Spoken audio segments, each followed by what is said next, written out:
Assalamualaikum warahmatullahi wabarakatuh. Halo Bu Alima dan teman-teman, perkenalkan kami dari kelompok 8, kelas 12-3. Sebelumnya izinkan kami perkenalkan diri. Nama saya Yuni Zahra, nama saya Maria Raiza, Saya Rizka Putri Sandra, dan saya Gusti Ayu Kirana.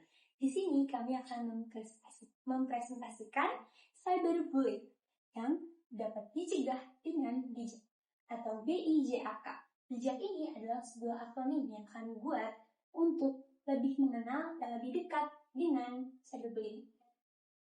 Nah, tugas ini dibuat sebagai pemenuhan salah satu materi di sekolah, yaitu terkait dengan penerapan dan pengingkaran hak dan kewajiban warga negara. Salah satu kasusnya adalah cyberbullying. Oke, jadi apa itu hak dan kewajiban? Hak warga negara adalah segala sesuatu yang harus didapatkan individu yang diatur oleh undang-undang. Terdapat dalam pasal 27A UU nomor 1 tahun 2024 yang berisi tentang melarang penghinaan atau pencemaran nama baik seseorang lewat media elektronik. Pasal ini termasuk delik aduan atau harus atas laporan korban. Kemudian, kewajiban warga negara adalah tanggung jawab dan tugas yang harus dilaksanakan oleh setiap individu sebagai anggota suatu negara untuk memenuhi kebutuhan dan kepentingan negara serta masyarakat yang dapat dituntut secara hukum atau sosial. Ada pasalnya yaitu pasal 28 ayat 2 UU nomor 1 tahun 2024 yang berisikan tentang melarang penyebaran informasi elektronik yang mengandung ujaran kebencian atau permusuhan berdasarkan syarat ras, agama, suku, dan lain-lain. Lalu kenapa sih kita memilih tema cyberbullying? Kami memilih tema ini karena kasus cyberbullying masih menjadi salah satu masalah yang sering terjadi dan darurat. Masih banyak orang yang menganggap masalah ini sepele, padahal dampak dari cyberbullying dapat menyebabkan masalah psikologis yang serius. Baik, selanjutnya ini adalah infografis yang telah kami buat dengan metode ASIP, yaitu pertama analisis. Dalam analisis ini kami menggunakan contoh kasus yaitu Hana Kimura, di mana dia adalah seorang korban yang mengalami cyberbullying, di mana hingga beliau ini mengalami tekanan mental, psikologis yang dapat membuatnya hingga mengalami kematian. Lalu pada kasusnya Hana Kimura ini, ada beberapa pelaku yang kemudian ditangkap oleh pihak berwenang negara Jepang. Yaitu pelaku-pelaku tersebut juga mengucapkan penyesalannya kepada publik dan tentunya keluarga korban atas perbuatannya yang telah membuli Hana Kimura melalui online dengan ketikan jahatnya. Selanjutnya adalah sesuaikan. Dalam sesuaikan ini kami mencari apakah kasus tersebut masih relevan di saat ini. Tentunya cyberbullying ini masih sering terjadi di kalangan remaja seperti kami. Kasus ini tetap ada dan relevan sampai sekarang. Bedanya, ini tuh sudah lebih banyak edukasi dan kampanye dari berbagai macam pihak, terutama juga aturan sekolah ataupun media platform lainnya untuk mencegah cyberbullying ini. Lalu terdapat pula perubahan pelaku dari tidak sadar menjadi lebih bijak menunjukkan bahwa siapapun bisa belajar dari kesalahan dan memperbaiki dirinya. Seperti salah satu ada kasus yang dialami oleh beberapa teman saudara kami yang disebut saja A. Dia ini mengalami sebagai pelaku cyberbullying, tetapi dapat menjadi pembelajaran juga bahwa korban dan pelaku juga bisa mendapat nilai psikologis yang terburuk dirinya asal dapat diperbaiki dengan baik. Selanjutnya ada inisiatif. Selanjutnya adalah inisiatif.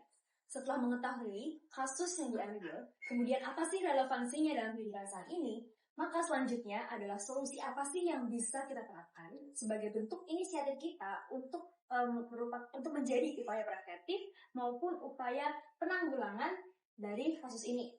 Ada dibagi 3, karena cyberbullying ini bisa dilakukan solusinya mulai dari diri sendiri, yaitu dengan mengontrol ucapan dan komentar, serta berpikir sebelum mengetik. Kemudian untuk keluarga, bisa dengan mengingatkan keluarga agar bijak menggunakan media sosial. Dan untuk teman dekat, bisa dengan solusinya yaitu menegur teman yang melakukan cyberbullying, serta mengajak melihat dari sisi korban.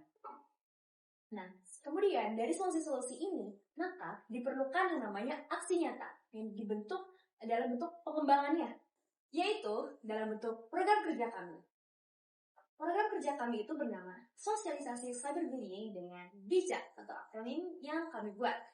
Di mana tujuan program ini adalah untuk meningkatkan kesadaran tentang dampak cyberbullying bagi korban maupun pelaku melalui konten edukatif di Instagram.